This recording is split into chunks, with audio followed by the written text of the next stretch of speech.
단체 여행을 떠날 때 흔히 출발하기에 앞서 여러 가지 숙지해야 할 정보나 주의사항 등을 여행자들에게 미리 공지해주는 오리엔테이션을 가집니다. 특히 그 여행의 목적지가 다들 처음 가게 되는 곳이거나 거기까지 가는 여정이 험난한 경우에는 이것이 더욱 중요한 순서가 됩니다. 그 오리엔테이션의 내용이 각 여행자에게 잘 숙지되고 또 꼭 지켜져야 무사히 목적지에 도착할 때까지 안전하고 즐거운 여행을 할 수 있을 것이기 때문입니다. 본문은 이스라엘 백성이 광야 행군을 시작하기 직전에 하나님께서 그들에게 그와 같은 오리엔테이션을 해주고 계시는 장면입니다. 출애굽한 이스라엘 백성은 일단 시내산에서 십계명을 받고 성막을 지음으로써 광야 행군을 위한 기본 준비를 마쳤으며 이것이 출애굽기 끝부분에 기록되어 있습니다. 그런 후 가나안 땅을 향한 본격적인 대장정은 민수기 1장에서부터 시작되는데 그 사이에 레위기가 기록되어 있는 것입니다. 그렇다면 이 레위기 전체는 곧 이스라엘이 광야 행군을 해나가는 동안 각 백성들이 숙지하고 지켜야 할 수칙을 하나님께서 사전에 일러주신 것이라 할 수 있습니다. 하지만 하나님께서 이스라엘 백성에 주신 오리엔테이션의 내용은 아주 특이했습니다. 그것은 그들이 생전 처음으로 경험해 보게 될 광야라는 생소한 자연 환경에 대한 정보도 아니었고 장거리 행진 중의 안전과 건강을 지키기 위한 요령 따위도 아니었습니다. 이 레위기 전체의 내용은 사람이 하나님께 나아가기 위한 제사를 어떻게 드려야 하는가라는 것과 사람이 하나님을 섬기기 위해서는 어떻게 살아야 하는가라는 문제에 대한 율법으로 다 채워져 있는 것입니다. 그 이유는 두말할 것 없이 이것이 이스라엘 백성의 광야 생활 중에 가장 중요한 문제, 절대로 실수하거나 실패해서는 안 될 절대적 규범이기 때문이었습니다. 그 레위기 중에서도 하나님께서는 특히 5대 제사에 관한 율법을 제일 서두에 두심으로써 이스라엘 백성이 그들의 삶의 제일의 급선무로 최우선 과제로 삼아야 할 것이 무엇이 되어야 할지를 실로 명백하게 선포해 주셨습니다. 이 시간 저는 그 5대 제사들 중에서 첫 번째와 두 번째 제사를 통해서 하나님께서 오늘날도 똑같이 당신의 선민에게 아주 상세하고도 강력하게 명하시는 산 제사 두 가지가 무엇인지를 참고해 보고자 합니다. 첫째, 기독신자는 전부의 것을 다 바치는 번제로서 하나님을 기쁘시게 하는 예배를 드려야 합니다. 1장 1절부터 3절까지 함께 봉독하겠습니다. 여호와께서 회막에서 모세를 부르시고 그에게 말씀하여 이르시되 이스라엘 자손에게 말하여 이르라. 너희 중에 누구든지 여호와께 예물을 드리려거든 가축 중에서 소나 양으로 예물을 드릴지니라.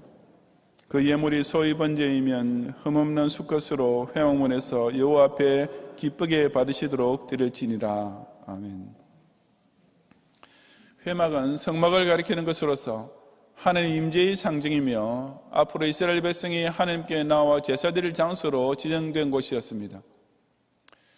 너희 중에 누구든지 여호와께 예물을 드리려거든 이라는 말씀에서 누구든지는 예배의 초청이 모든 사람에게 활짝 열려 있음을 뜻하며 예물은 사람이 하나님께 나올 때 무언가 바칠 것을 반드시 가지고 와야 함을 가리킵니다. 그 어떤 사람이든지 간에 이처럼 회막에 나와서 제사를 드리기만 하면 하나님과의 관계를 회복하는 은총과 그것을 유지하는 특권을 마음껏 누릴 수 있었던 것입니다.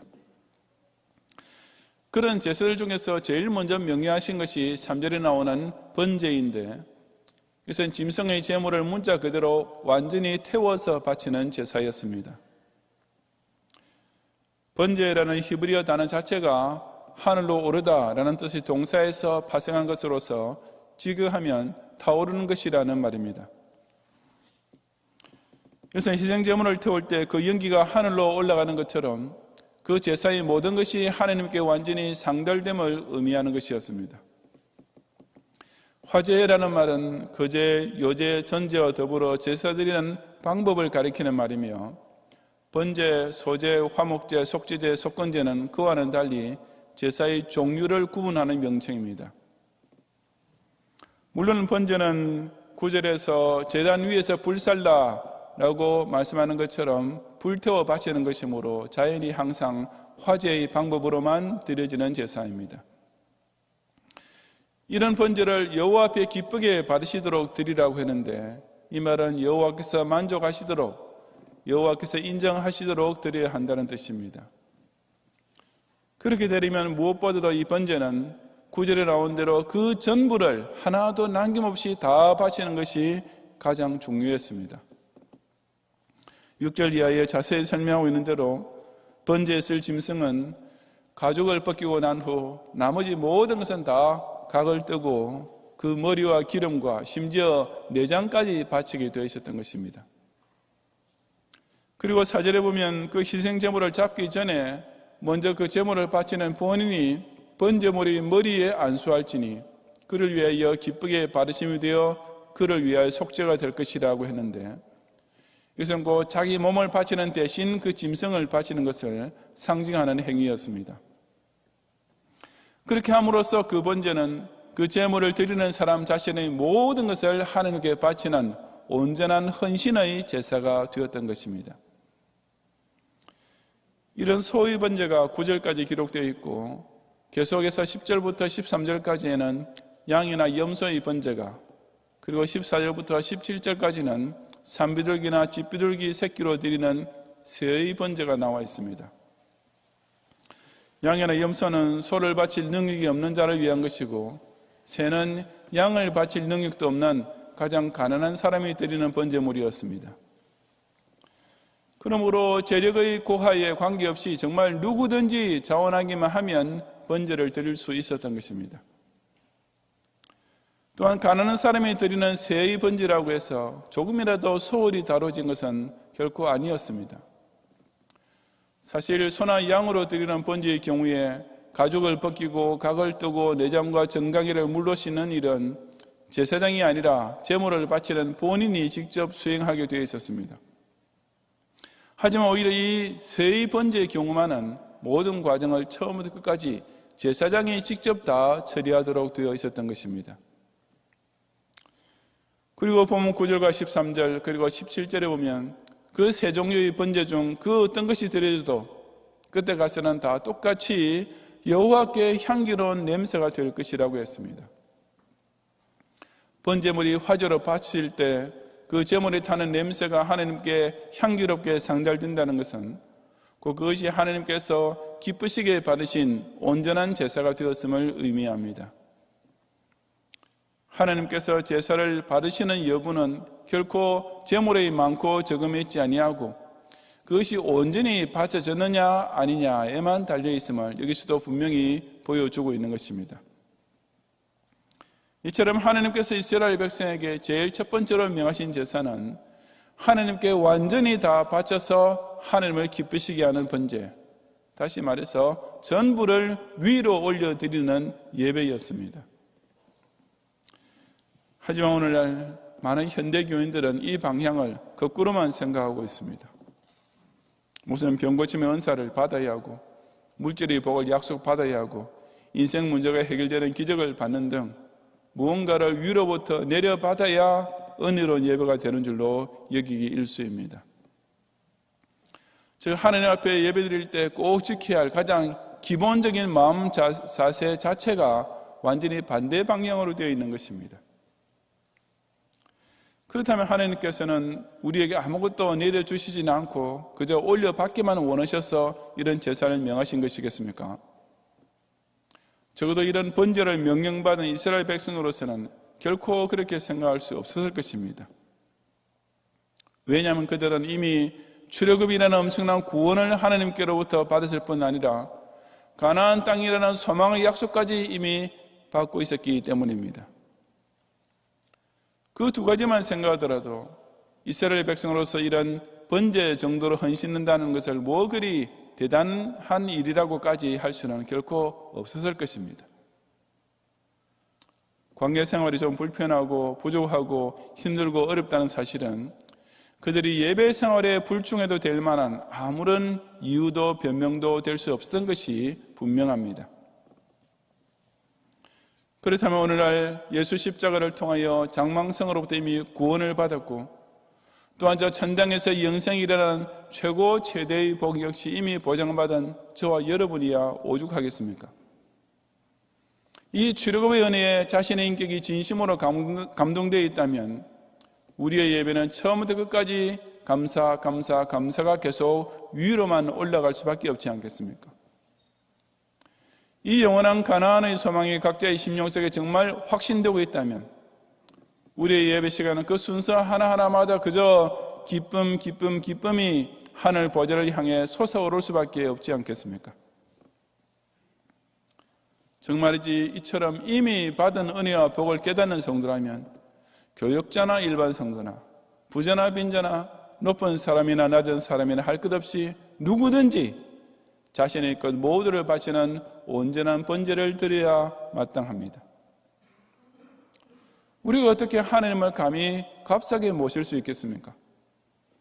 성도가 하나님을 모시는 자세와 정성이 우선 대통령을 모시는 보좌관이나 대기업 총수를 모시는 비서관이 하는 것보다 어떻게 더 못할 수가 있다는 말입니까? 우리가 하나님께 드리는 예배는 문자 그대로 시간, 힘, 물질, 땀, 눈물, 마음 이 전부를 몽땅 다 단위에 불살라서 위로 바치는 것이 되어야 할 뿐입니다. 사람의 본성이란 가만히 내버려두면 자꾸 세상 쪽으로 내려가기 마련입니다.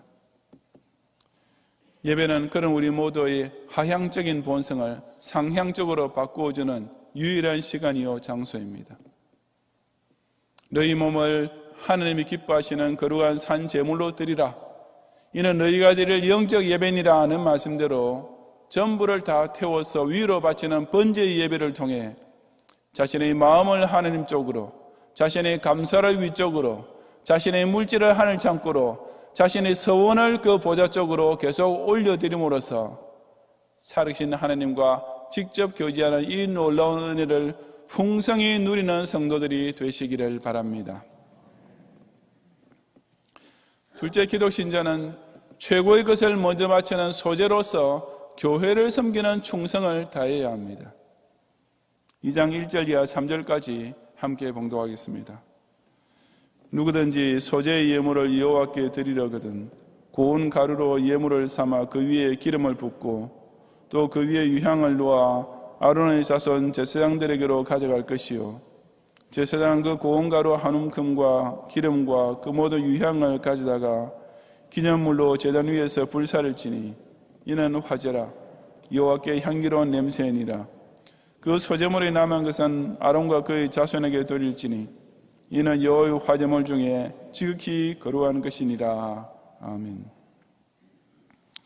이 소제란 곡식으로 드리는 제사를 가리키는 말인데 여기서 소라는 단어를 한자로 힐소, 즉 흰빛을 가리키는 것으로서 아마도 곡식 가루의 색깔을 두고 그런 이름을 붙인 것 같습니다.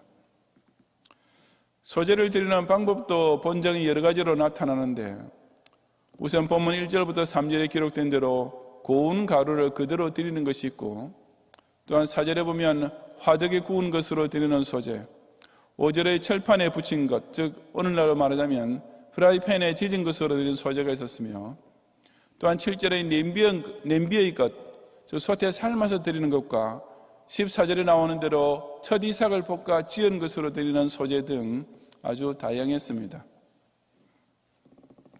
그 중에서도 가장 대표적인 것이 바로 제일 처음에 나오는 곡식 가루로 드리는 소제였습니다.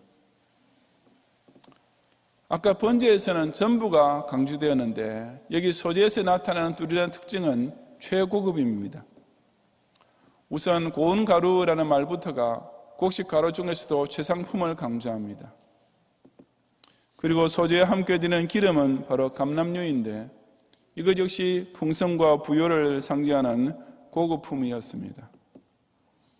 유향은 유향나무의 열매에서 추출한 고급 향료로서 제물이 향기를 내게 만들기 위해 소제에 첨가되었습니다. 또한 12절의 처음 익은 것이나 14절의 첫 이삭의 소제 역시 거두게 된 농산물 중에서 가장 좋은 것을 제일 먼저 하나님께 바치는 의미의 제사가 되었던 것입니다. 또한 모든 번제들이 다 향기로운 냄새가 되었던 것과 비교해 볼 때 이 소재들에 대해서는 여호와의 화제물 중에 지극히 거룩한 것이니라 하는 말씀이 반복되고 있습니다. 이 뜻을 좀 더 자세히 살펴보자면 이스라엘 백성의 소재를 드리기 위해 곡식 가루를 가져오면 그것의 전체를 다 제물로 바치지는 않았고 2절에 있는 대로 가루 한 움큼만 취하여서 그것을 유향과 기름과 함께 단 위에 불살라서 제물로 바쳤습니다. 이것은 한 동물을 그 가죽만 제외하고는 나머지 고기의 전부를 다 태워서 하늘에 바친 번제와는 아주 대조적입니다. 그처럼 곡식 가루의 한 줌만 화제로 하늘께 바친 후 나머지는 어떻게 처리했습니까? 3절 상반절에 그 소제물에 남은 것은 아론과 그의 자손에게 돌릴지니 라고 했습니다. 저 소제물의 대부분의 양은 실제적으로는 제사장과 그 가족의 식량으로 쓰였던 것입니다. 우리가 잘 알다시피 이스라엘의 제사장들은 오직 제사와 성막 봉사에만 풀타임으로 일했고 다른 생업이 없었습니다. 그래서 하나님께서는 이처럼 이스라엘 백성이 당신께 가져오는 제물 중의 일부로서 그들의 생기를 유지하도록 정해 두셨던 것입니다. 그리고 바로 그 직후 3절 하반절에서 이는 여호와의 화제물 중에 지극히 거룩한 것이니라고 선포하셨습니다. 이 지극히 거룩한 것이라는 말은 완전히 하나님께 속한 것이 되었음을 의미합니다. 우리 생각에는 그 소제물 중에서 직접 하나님께 바쳐진 것만 특별히 거룩한 것이 되고 나머지 제사장 입에 들어가게 되는 것은 좀 덜 거룩한 것이 되어야 어울릴 것 같지 않습니까? 하지만 하나님께서는 단 위에서 화제로 드리는 가루 한 움큼뿐 아니라 제사장의 몫으로 돌아간 나머지까지 다 합쳐서 지극히 거룩한 것이라고 하셨고 나중에 10절에서도 똑같은 말씀을 반복하고 계십니다. 이것은 무엇을 뜻합니까? 바로 성도가 예배 시간에 드리는 모든 예물은 그 지극히 거룩하신 하나님께 직접 바치신 것과 꼭 마찬가지이며 그 예물이 교회를 통해 쓰이게 되는 것은 전부가 다 지극히 거룩하게 사용되는 것임을 의미합니다. 다시 말해서 사람의 시간과 힘과 물질이 그 어떤 일이든지 교회를 운영하고 성장시키기 위해 쓰이기만 하면 그 최고의 가치를 발휘하게 된다는 뜻입니다. 오늘날 교인 중에서는 헌금의 일부가 교역자의 사례로 쓰이는 것을 아까워하는 사람들도 꽤 있습니다. 헌금이 선교나 구제에 쓰이는 것은 거룩한 일 같은데 목사와 전도사의 생활비로 쓰이는 것은 무언가 세속적인 용도처럼 여기는 것입니다. 심지어 목사 중에서도 그렇게 생각하는 사람이 있습니다. 교회를 섬기고 말씀을 전하는 이 거룩한 일을 하면서 돈을 받는다는 것은 무언가 어울리지 않고 불경한 일인 것처럼 여기는 것입니다. 그래서 목사이면서도 다른 직장을 동시에 가지고서 교회에서는 사례를 받지 않는 것을 자랑하는 목사가 실제로 있는 것입니다. 하지만 하나님께서는 절대로 그렇게 말씀하지 않으셨습니다. 하나님께서는 이스라엘 백성이 가져오는 제물 중에서 제사장의 생계를 위한 몫을 따로 나누도록 명하셨을 뿐 아니라 그렇게 쓰이는 것들 역시 당신께 직접 바치시는 것들과 똑같이 지극히 거룩한 것이라고 분명히 선포하셨습니다. 그런 까닭에 우리 교회에서는 교역자의 첫 사례를 담임 목사가 직접 전달하면서 그것을 하나님께서 주시는 지극히 거룩한 것인 줄 알고 함께 감사기도를 드리고 있는 것이며 재정부원들과 일반 성도 역시 교회 경상교 중에서 교역자의 사례로 지불된 액수 또한 지극히 거룩하게 쓰이는 것인 줄 알고 늘 최선을 다하고 있는 것입니다. 엘리야는 통에 가루 한 움큼과 병에 기름 조금만 남아있는 사르밧 과부를 향해 먼저 그것으로 나를 위하여 작은 떡 한 개를 만들어 내게로 가져오라고 했습니다. 만약 그것이 엘리야라는 한 사람을 섬기기 위한 것이었다면 그 얼마나 이기적인 억지요 또한 따를 수 없는 강요였겠습니까? 하지만 사실이 있어서 그 제물은 곧 지극히 거룩하신 하나님께 드려진 것이나 마찬가지였습니다. 이스라엘 백성 역시 광야 생활을 하면서 지극히 귀할 수밖에 없었던 곡식 중에서도 가장 좋은 것, 가장 먼저 수확한 것을 일단 소재로 바쳐야 했습니다. 하나님께서 어떻게 거지 적선하듯이 사람이 먼저 쓰고 남는 것을 가지고 당신에게 바치는 것을 기다리실 분이겠습니까? 그처럼 최고의 것으로 제일 먼저 바쳐진 소재물은 제사장의 생계와 성막의 유지를 위해 사용됨으로써 실로 하나님께서 지극히 거룩하게 사용하신 제물이 되었던 것입니다. 우리가 자기 인생의 구심점을 바로 이렇게 찾아야만 합니다. 내가 왜 살고 있는지, 무엇을 위해 돈을 벌고 있는지 갈팡질팡하지 말고 바로 이 문제의 초점을 교회 중심의 생활을 통해 똑바로 붙잡아야 하는 것입니다. 교회야말로 우리 눈에 보이지 않는 하나님을 진정 내 주인으로 모시고 살고자 하는 신자에게 구체적인 삶의 중심을 제공해 주기 때문입니다. 아론과 그 자손에게 돌려지는 것 역시 여호와께 드려지는 지극히 거룩한 화제물이 되었음을 기억하면서 제일 좋은 것과 제일 처음 것을 교회를 위해 사용함으로써 그 모든 봉사와 충성의 제물이 하나도 빠짐없이 다 하나님 앞에 거룩하게 연락되는 것을 진정 기뻐할 줄 아는 성도들이 되시기를 바랍니다. 성도 여러분, 이스라엘의 광야의 행군을 위한 하나님의 첫 명령은 무슨 인생 상담이나 생존 요령에 관한 말씀이 아니라 이처럼 오직 예배 생활과 교회 생활에 관한 것이었습니다. 전부를 바치는 번제를 통해 하나님과 교제하고 최고의 것을 바치는 소제를 통해 광야 교회를 섬기는 것이 그들의 삶의 중심이 되어야만 했던 것입니다. 그렇다면 우리에게도 예배 생활의 불충에 대해서는 무슨 바쁜 시간이니 피곤이니 가난이니 하는 그 어떤 것도 핑계거리가 될 수 없습니다. 오히려 생활에 여유가 생기고 여가 시간이 많아지면 더 긴장이 해이해지고 게을러지는 것이 오늘날 현대 교인의 악습이 아닙니까? IMF가 일어났을 때는 갑자기 교회들이 부흥하더니 그 후에 숨 좀 돌릴만 해지니까 오히려 교회 성장률은 급속히 떨어졌으며 하나님께서는 그 때문에 지금 코로나 바이러스로서 다시금 우리를 긴장시키고 계시는 것인지도 모릅니다.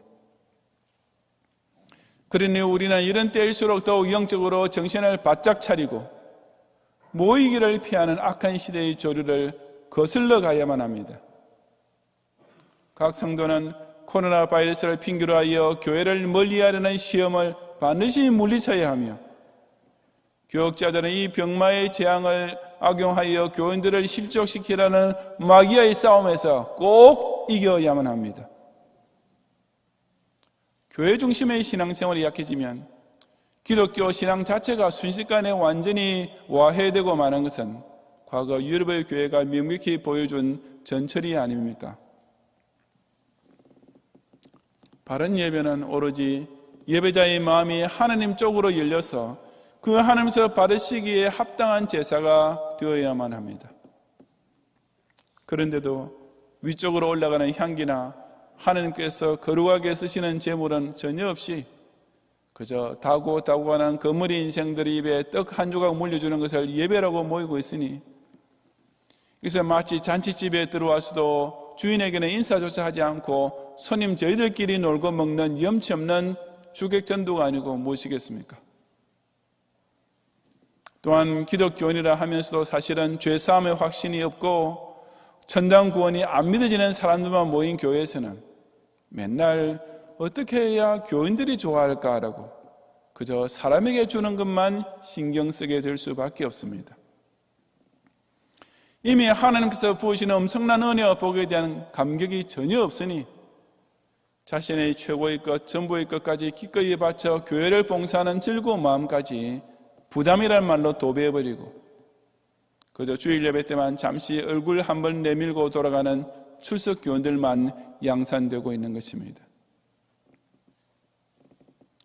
진정 구원의 확신과 천당 소망이 있는 예배 생활과 사람을 만나러 가는 것이 아니라 살아계신 하나님을 섬기는 교회 생활은 결코 그럴 수가 없습니다.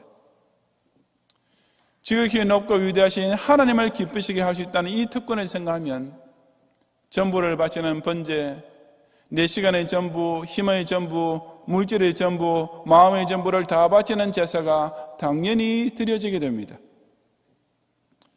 내게 주신 제일 좋은 것을 바치는 소재 역시 이것이 주님의 몸된 교회를 통해 지극히 거룩하게 가장 가볍게 쓰이게 된다는 사실이 오히려 감격스러울 수밖에 없는 것입니다. 회막은 원래 사람이 감히 그 앞에 설 수조차 없는 하나님을 만나 배울 수 있게 해주는 실로 은혜로운 처소이며, 제사는 지극히 거룩하신 하나님과 근본적으로 단절되어 있던 죄인이 그 관계를 회복하기 위해서 반드시 행해야 할 가장 중요한 의무입니다. 즉 예나 지금이나 하나님께서는 회막에 임재해 주시고 제사를 통해서 피조물에 불과한 사람이 이 위대한 절대 주권자를 만나 교제할 수 있는 길을 활짝 열어주고 계시는 것입니다. 오늘도 광야와 같은 세상을 살아가는 중에도 늘 향기로운 냄새를 올려드리는 온전한 예배를 통해 하나님 쪽으로 자기 심령의 영적 상향성을 유지하고 지극히 거룩한 것을 바치는 충성스러운 교회 생활을 통해 자기 인생의 영적 중심을 똑바로 잡고 살아가는 성도들이 되시기를 주님의 이름으로 축원합니다.